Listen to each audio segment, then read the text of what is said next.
There we go. Now we're live. So cool. I guess maybe a natural part to start this at is just a little bit of who you are and who I am and how we got to know each other, since this is live and this is going to be kind of like formally recorded, right? Sure. So maybe you want to, share a little bit about your role, Brian, at San Jose State? Yeah, sure. Hey, everyone who's watching, whether live or the recorded version. So my name is Brian. I work in the Connie O'Leary College of Education at San Jose State. My full title, which I had some input in, and maybe I don't really regret it now, but it's a mouthful. So it's Strategic Communications and Signature Events Coordinator. But I think I was really intentional about advocating for that phrasing in the title, just because I think it really helps kind of clarify and shape what my role is in the college. And so it really is focusing on not just kind of general communications, but really thinking about how we can communicate information strategically to all different types of groups. So whether we're talking about current students, prospective students, faculty, staff, alumni, other stakeholders across the university and other stakeholders outside of the university in all different types of mediums and formats. So it could be emails and newsletters, but it could also be social media, videography, photography, audio recordings, graphic design. So kind of that whole umbrella of different modes of communication, and then thinking about the connection between all of those things, and then some of our signature experiences or signature events that we want to try to create that would really impact and influence what the culture of the college is like, what the experiences are like for our students, for our faculty, for our staff, and kind of the interplay between those things. So the communications and the events and experiences. So that's a short synopsis, I guess, of who I am and what my role is. I'm always fascinated on how you do everything that you do. Every single time I refresh the blog page or the YouTube page or the Instagram page, it's always like something's up. And I guess we'll do that as a local recording, because I think it's important, valuable for students to hear how to stay productive, because we don't really have those conversations in lecture per se. But I vividly remember the interview we did together, my very first official podcast, I guess, or unofficial. I've never done anything like that, even though it was after I attended the STEAM symposium, where I really had an amazing experience. And it was because of the interview we did afterwards that led me to produce like all these different podcasts on my own page.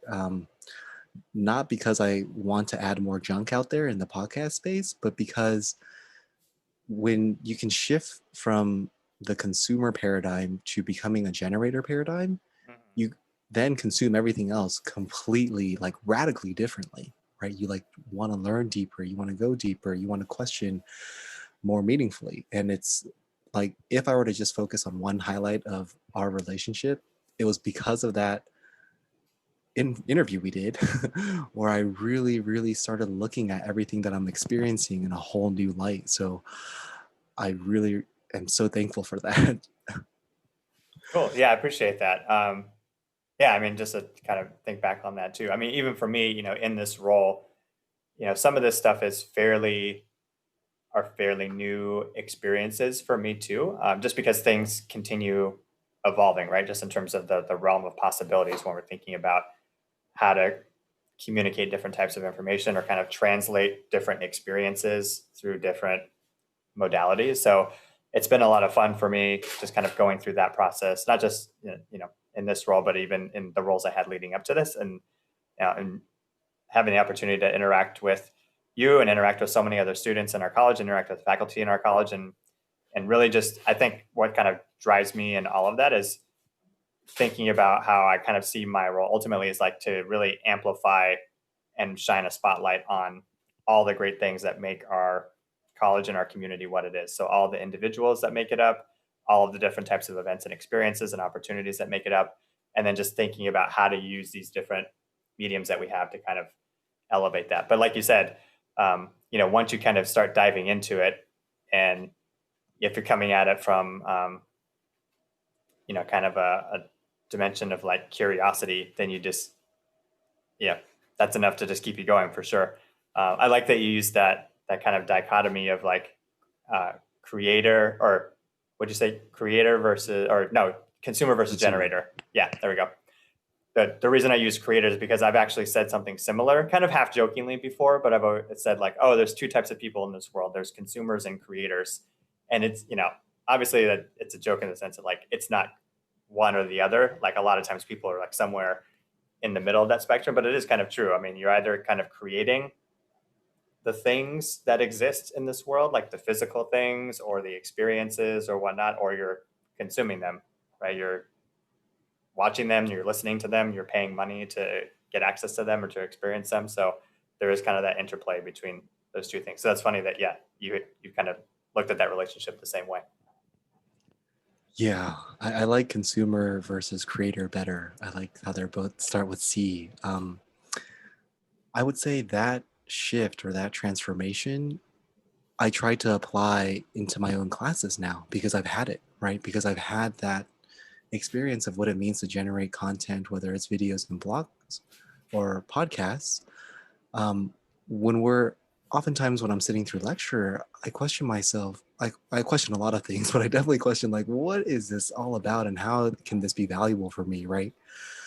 But if I can, perhaps for me, it's something that I'm doing now, and it's something that I just had a conversation with another student like 15 minutes ago. Like, he started his own blog to turn content that he's creating or content that he is being lectured to in his classes so that he would actually highlight the learning outcomes or the assignments or the projects. And I just think that's so fascinating because Mm-hmm. essentially that's what that transformation was, right? For us, it was you interviewed me and it was in this podcast format.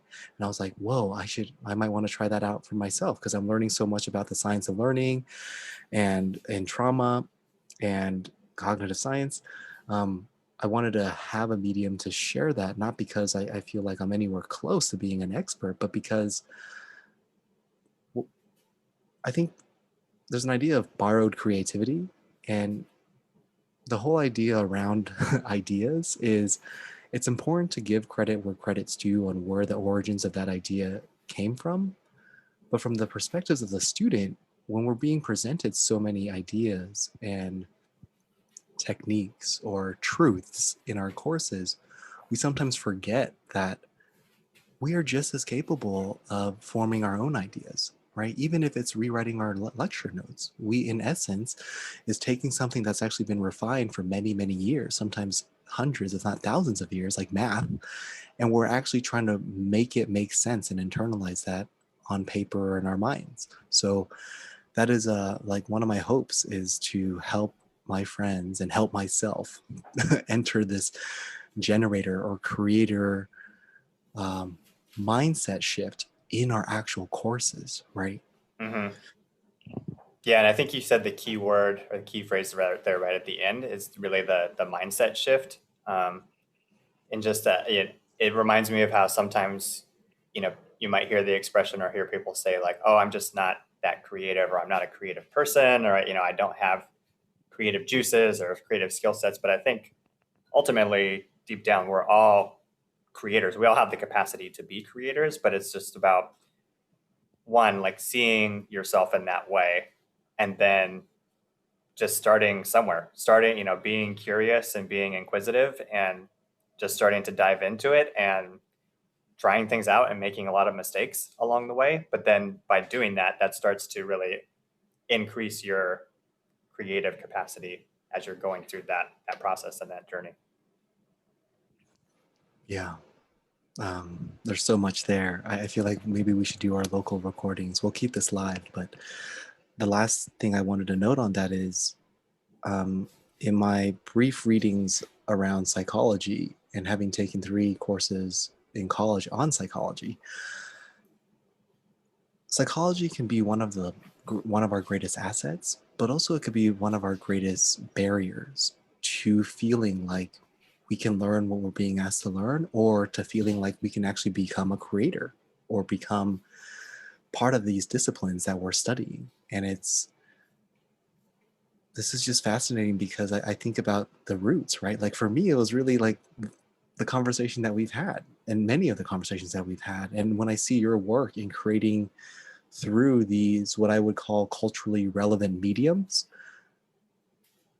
it's made me reflect on how can I leverage that type of work and that type of creativity in my own classes. So like, I'm just so appreciative of everything that you're doing. And I'm happy that you have somewhat of the support in the College of Ed. I just can already imagine if I were to pitch some of the initiatives and ideas that you're doing in the CS department, there's going to be a ton of resistance because it's not, they're unfamiliar with it, right? They're unfamiliar with the idea of uploading a bunch of videos or podcasts or blog content, and they're unfamiliar with this type of shift in seeing students as a part of this discipline, right? And empowering students' voices. And I think there's a lot lost there when they aren't able to see that. Yeah, well, I think you bring up a good point in that the environment definitely plays a factor as well. You know, like what type of um, academic environment, what type of professional environment are you a part of? What type of personal environment are you part of? Like, and what are the priorities and the values of that of the people who make up that environment? Because to the point that you made, you know, I do feel like in my role now that I do have, you know, I would say a significant amount of support and also just like the trust that I'm going to do what's, you know, what's appropriate and like what is best in terms of thinking about like prioritizing students and student life and, you know, the academic experience of our college. So yeah, and you know, in any professional environment, that's going to be the case, right? I mean, there might be some things that are kind of higher priorities, or there's competing priorities in terms of what time and resources get allocated towards and what they don't.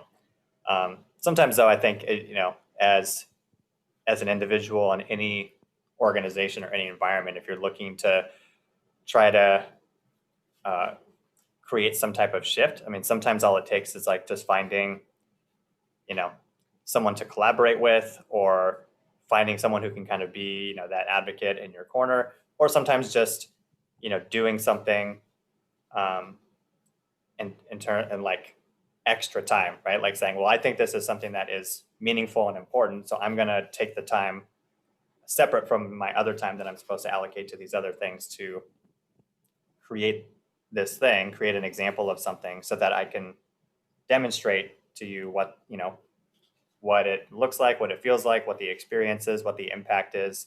And then sometimes I think then once people are able to see an example of something and see how it's demonstrated and see how it's experienced, then that starts to then open up more possibilities for folks too, right? Where they're like, oh, actually, I didn't think about it that way before, or I never would have seen it that way. But now that you've shown me an example of that, I want to, you know, go further in this direction. So those are some things that I think about and that I've tried to employ in my previous experiences too. Yeah, I mean, you are like kind of the epitome of walking the walk and like showing, right? And not just talking about it. And it's so key. And I try to channel that when I'm advocating for our students' voices and all of the very similar initiatives that College of Ed has pushed out with your guidance. So yeah, more to come on that. I think there's a long way to go, right? Um, in my research over the last year of learning science, so much of learning comes down to hope, faith, and belief, right? Like a vision for a future that we can't currently see. But think about everything that you're doing. It's literally helping students see that vision, helping students see that they are assets, that they come in as like full vessels of cultural, social wealth, right? And capital. And when that gets hidden and not brought into the light, not only do students not see other themselves or their peers that way, but their professors might not be able to either, right? So it's such important work that you all are doing. And I'm preaching to the choir because you all know the significance of this work. So, but just know that I'm in the College of Engineering and College of Sciences. I always point to a lot of the resources that you all have created, um, to hopefully have them realize there's like local people on their campus doing some really innovative, kind of like groundbreaking work that I haven't seen in other campuses. I guess I haven't been to that many campuses, but I just wouldn't be able to find in a random YouTube search, right? Hmm. So keep up the amazing work. Thanks. um, okay, so we can. I think now that this is a good time to transition to some local recordings. Okay. Do you think that first question on what's one assumption an educator has made about Oh, you your you microphone cut wish? out. Oh no, No, you're good now. Go ahead. I'm good now. Okay. Yeah. Anytime, yeah, anytime. The reason I'm holding it is if I like clip it here, it like drags my shirt down. It's not the best shirt, but the first question I had in mind, Brian, was the question on assumptions. So, what's one assumption an educator has? Do you think that's a good one Yeah. for you to respond to? Yeah. That sounds good. Yeah, and I'm glad you asked it, and glad you prompted me ahead of time because actually I reflected on it for a little bit, and I think it'll actually connect back to just what we were talking about a little bit earlier. So I think an assumption that has been made of me as I've gone through, K through 12 and undergrad and grad school and my professional roles is like, oh, you are adept at like fill in the blank. So, for example, when I was in K through 12, even going all the way back to elementary school, um, I started to show some strengths in math and the physical sciences, but primarily math. So even like in elementary school, late elementary school, we had a school-wide math competition every year that our teachers and administrators organized, and I won for my grade level every year. And that, like to this day, some of my friends still talk about that. How like, I won, which I guess is cool that they're like, I don't know if they're making fun of me or what, but anyway, so then all of a sudden I had this reputation of like, oh, you're just really good at math, like you innately understand how to do math. And now, professionally, I mean, we all use math every single day, but I don't have a role that where I specifically, use math on a very deep and intricate level every day. But a lot of my um, kind of day to day tasks and projects and, are involving some of those other things we were talking about. So thinking about like web design and videography and photography and kind of creating this ecosystem of different communications for different types of audiences and then incorporating analytics into that and all these different things. And so I think even now recently people I had like an assumption is like, oh, you're like, this stuff really well, you're really good at it. And but I think to go back to what we talked about earlier, a lot of it is just kind of coming at it from a standpoint of curiosity and kind of initial interest and inquisitiveness, and then just getting a lot of practice in with it and making a lot of mistakes along the way. But over time, you know, learning from those mistakes and then again, kind of increasing your uh, creative capacity, increasing your sense of vision and kind of the realm of possibilities that you can envision for yourself as a result. So I guess that's, yeah, one thing that came to mind for me is like an assumption that has been made of me in kind of different academic and professional contexts. Nice. I'm not sure if that was a warm up, Brian, but I definitely didn't hit the local recording button. So, Oh, all right. um, so maybe we can run that back. And I think if I do hit it, it might prompt something on your end, like this meeting will be recorded. Yeah. But you can always, suppose if you wanted to, you could always download the recording from your YouTube channel later. Oh, I haven't ever done that. Mm-hmm. I was afraid that I would need like premium or something to be able to do that. Nope.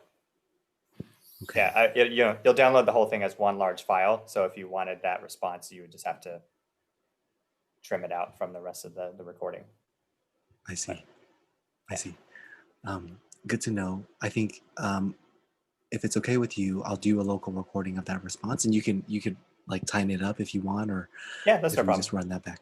Yeah. Remember that was actually what happened during our podcast. Remember, Yep. with Otter, not the actual recording, but with Otter's transcription. Hmm. Yep. Yeah. I mean, just when doing a lot of this stuff too, just the likelihood of missing a step somewhere along the way is so high because there's just so many different variables to keep track of. Yeah. Okay, I'll do a countdown and then I'll ask the question and then I'll hand it to you. All right. Okay, 3, 2, 1. Brian, I'm curious to learn what's one assumption an educator or a friend has had about you wish they knew was not true. Yeah. So I'm glad you asked me this question because I reflected on it a bit, and I think what came to mind for me is an assumption that people have had of me either in my academic experiences and professional experiences is, oh, you're really adept at this thing, like fill in the blank, like you're just naturally good at it. So like in the K through 12, in my K through 12 experience, that was really primarily centered around math. So I showed kind of some strength in math at an early age. Like I won a math competition in my school a couple times. And so from there, everyone just assumed that like I was just really good at math, and that I just understood it kind of naturally and didn't have to try to understand it or anything like that. And then more recently in my professional role now, I mean, I still use math to some extent, but I'm also doing a lot of other I think people would consider like different creative types of things: graphic design, photography, videography, web design, coming up with like a communications ecosystem using analytics, all those sorts of things. And so now I think there's an assumption of like, oh, you just really understand this stuff really well. You're really good at it. But a lot of it is, I think, just coming at it initially from a point of curiosity and inquisitiveness and interest, and then really just diving deep into getting a lot of practice in with whatever it is that's interesting to you, and making a lot of mistakes along the way and learning from those mistakes and continuing to grow to really increase your capacities in whatever it is that you're focusing on, and increase kind of what you envision you're capable of, in any of those disciplines or whatever it is that you're trying to do. Thank you for that. We've had at least one brief conversation on the book, The Talent Code by Daniel Coyle. And just the other day, I was listening to a podcast by him where he, because of all his research on learning science and how the brain works, he gets invited to become consultants to random professionals around the world. So he was at this Major League Baseball game, I guess a year back or so. And before the game, the pregame warm-up was they would have their batters like hit these like really amazing, beautiful like shots, but it was because the warm-up pitches were like thrown at like 50 miles per hour, which is about half the speed as in-game pitches. And he had asked the offensive coach, "It's like, well, this is cool that they're hitting these beautiful shots before the game, but how much is this really helping, right?" So, in the context of learning, in the context of staying curious, our hope is along the challenging journey of finishing classes and making those classes relevant and valuable, like be curious, right? Ask questions, see how you can improve, see how you can potentially use the things that you're learning or the habits or skills you're developing in your actual courses so that you can set yourself up for more opportunities in the future. That is hopefully a takeaway you might consider from this clip. Thanks. Okay, great. We're surviving. Okay, these are fun. Yeah. I feel like so much less barriers to entry than like actually setting up a camera and like getting mics set up. Oh my gosh. Yeah, I agree. Even though, this has been just very weird kind of being in this remote teaching and learning and working and environment and social environment for such a long time. I think now that we've kind of made this shift, I guess, towards like, this is how we interact and kind of conduct business and, create educational opportunities. I feel like more and more, even when we do transition back to campus, I'm like thinking, I'm probably just going to incorporate a lot of this in what we're doing on a regular basis. Like you said, it can increase efficiency, cut down on the time to do some of these different things, increase the accessibility of information and opportunities. So yeah, I'm excited for it. Yeah, I'm incorporating this structure even in the office hours I just hosted, right? it's more like focused questions on content related stuff. But like, that's one of the painful things about office hours. There's so much rich dialogue that happens there that only is it's a private good, because if you're not in the office hours, you didn't even hear about it. So Mhm. yes, yes, yes. Okay, great. The next question I had in mind, Brian, was the one about one thing you can't tell by looking at me, I think. Yep. Yep. Do you, are you ready for that one? Yeah, I'm ready. Yeah, you want to hit record? Okay, great. All right, I'll do three, two, one. Three, two, one. Brian, I'm curious to learn, what's one thing people can't tell just by looking at you? Yeah, thank you for asking that. I was just thinking about this the other day, actually.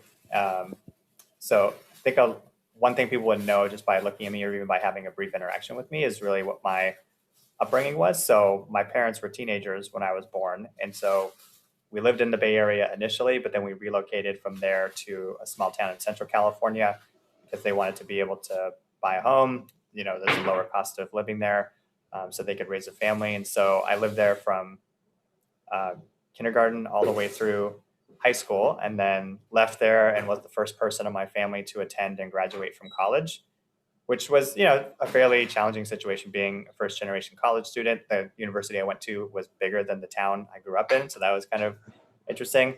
Unfortunately, too, during that same time, while I was in college, my parents were also going through a divorce. So that also made it a little challenging, just kind of being both a first generation college student and then having these other family dynamics taking place during those years.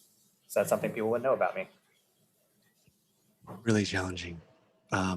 My parents weren't around very much when I grew up, so, and they'd gone through a divorce.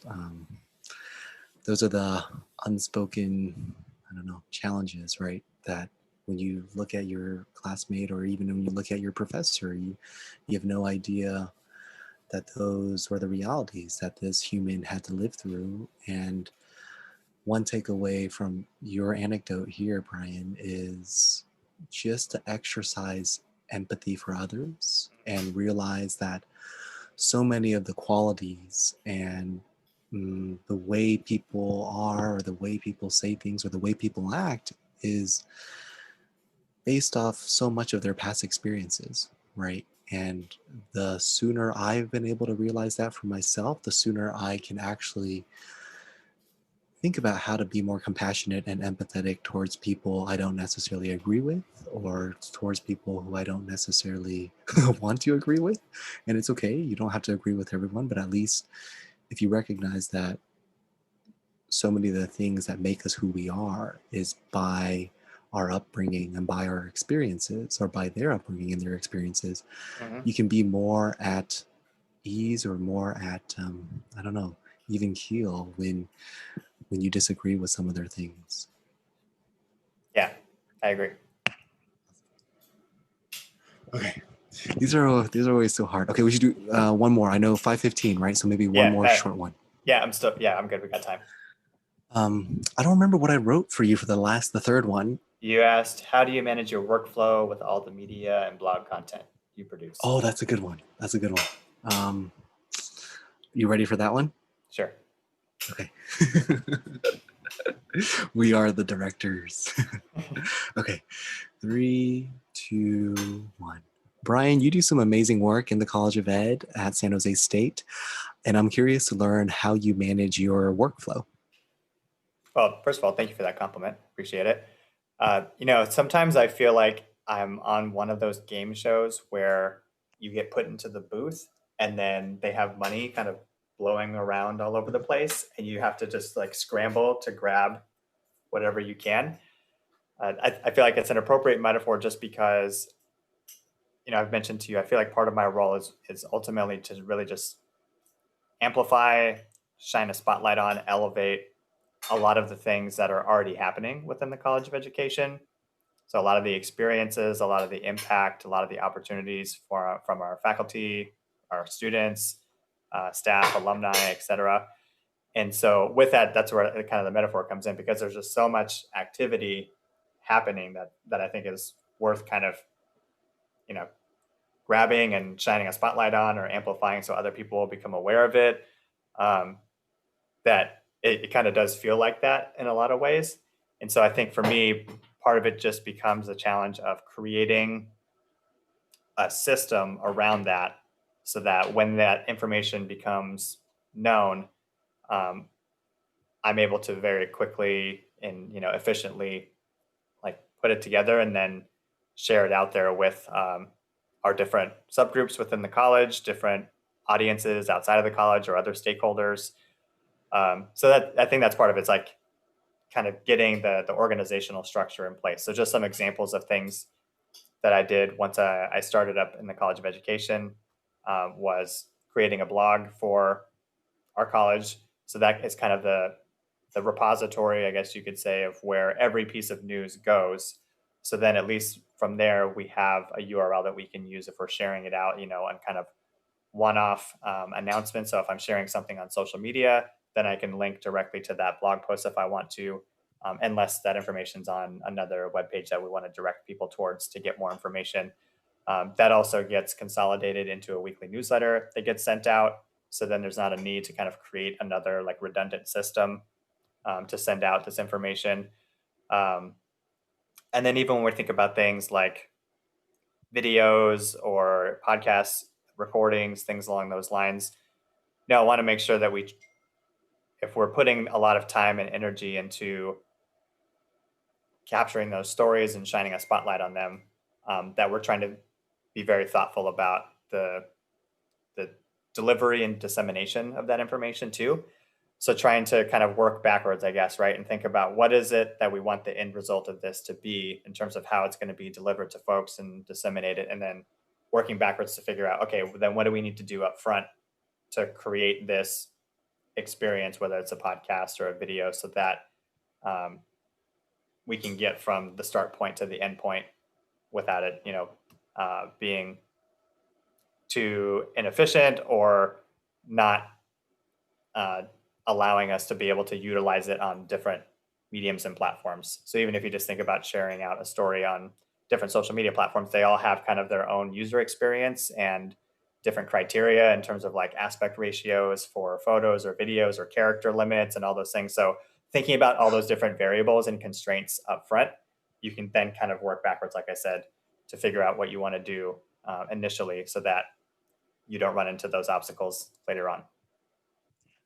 I love being able to recognize the commonalities of essential study skills, such as scheduling, beginning with an end in mind, organization, as you're talking through this. I sometimes don't even want to look at my Google Docs because it's so disorganized. I'm learning how to make folders for them and organize it better. But as a student, it's so overwhelming, right? That transition from high school to college, there's just so much, so much. Worksheets, materials, assignments, assessments. And part of what I hear you say is give yourself enough time to understand what it is you want to be able to get out of this course and what it is you want to learn, and kind of reverse engineer that problem so that you don't get overwhelmed. Because we all know as the quarter goes on or as the term goes on, it becomes harder. It gets really, really hard. So Mm-hmm. front loading some of that in the planning, in the scheduling, in the organization systems is key.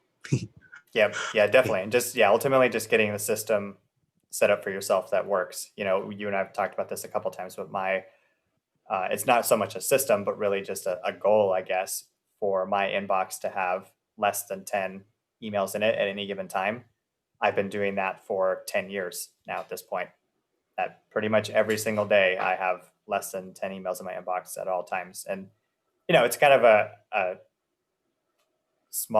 not small. I mean, it's just kind of a random goal, but I think that the larger picture for that is that it allows me to really make sure that I'm staying on top of my communications with folks, staying on top of whatever tasks I need to take care of, whatever projects I need to take care of, and helping me prioritize how and when I need to get things done.